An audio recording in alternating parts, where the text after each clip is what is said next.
నమస్కారం, మీరు చూస్తున్నారు Q99 న్యూస్. నిజం వైపు నిబద్ధతతో.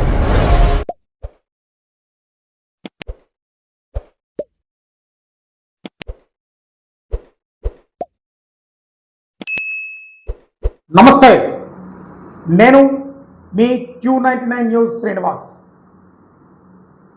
ప్రస్తుతం ఉత్తరాంధ్రలో ఒక సున్నితమైన అంశంగా జిందాల్ వ్యవహారం మారింది. జిందాల్ పరిశ్రమ సుమారు సంవత్సరం కావస్తుంది లాక్డౌన్ ప్రకటించి.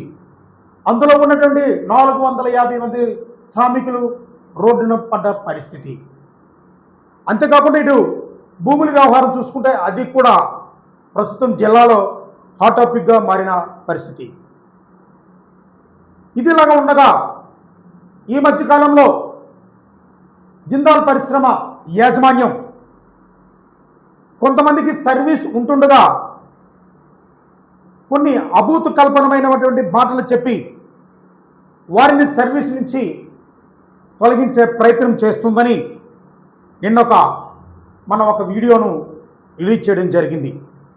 దాని సారాంశం ఏంటంటే, కె వెంకటరమణ సర్వీస్ ఉంటుండగా అతన్ని కొన్ని తాయిలాలు ప్రకటించి ఆశ చూపించి అతను విధుల నుంచి తొలగించే ప్రయత్నం చేస్తున్నారని, ఆయన భార్య అయినటువంటి కె లక్ష్మి, ఆయన సోదరుడు కె అప్పలరాజు, జిందాల్ పరిశ్రమ యూనియన్ నాయకుడు లెంక శ్రీను నిన్న జిందాల్ పరిశ్రమ ఏజీఎంహెచ్ఆర్ను కలిసిన సందర్భం నిన్న మన వీడియోలో మనం చూసాం.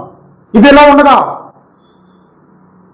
జిందాల్ పరిశ్రమ ఏజీఎంహెచ్ఆర్ జె గోపాలకృష్ణ గారు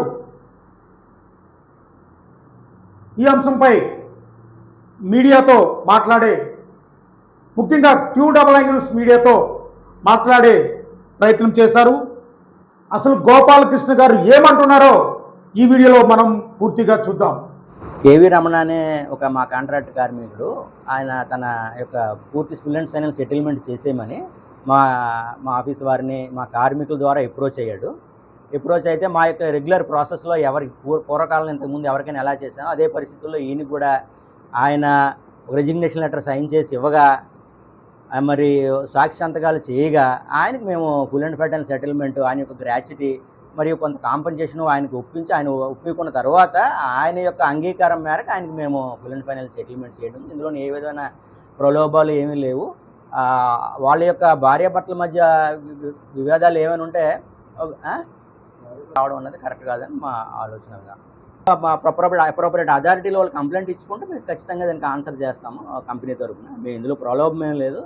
కంపెనీలో ఒక కార్మికుడు తగ్గిపోయినందు మాత్రం మా కంపెనీకి కానీ యాజమాన్యానికి కానీ ఇందులో మేము సాధించేది ఏం లేదు. చరిత్రలో ఇక్కడ మా విజయనగరం జిల్లాలో కొత్త వలసలో ఏ కార్మికుడిని కానీ మా కంపెనీ గురించి అడిగినా మా కంపెనీ గుడ్ విల్ చెప్తారు. ఎవరికి మోసం చేయాల్సిన పరిస్థితి మా కంపెనీకి కానీ మాకు కానీ లేదు. అంటే వాళ్ళ ప్రధానమైన ఆరోపణ ఏంటంటే సార్, అంటే సర్వీస్ ఉన్న అతని వ్యక్తికి రిటైర్ అయిపోయిన ఎవరికి అంటే సార్ మీకు తెలిసి మీకు కూడా చెప్తాను వినండి.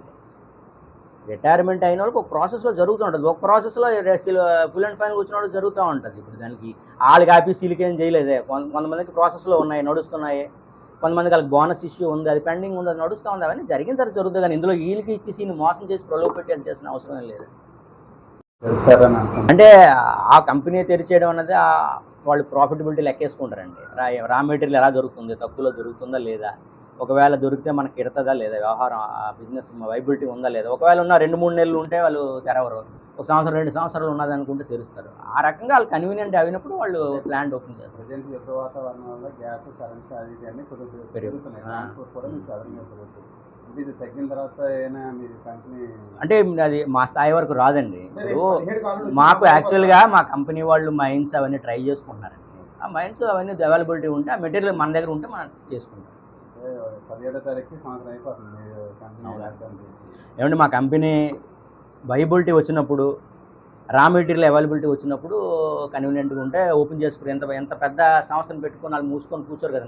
నష్టం ఉంటే తప్ప, లాభం ఉంటే ఖచ్చితంగా తీస్తారు. సంవత్సరం వరకు త్వరలో నేను ఓపెన్ చేసి అంటే అది మనం చెప్పలేమండి ఇప్పుడు. ఎందుకంటే అది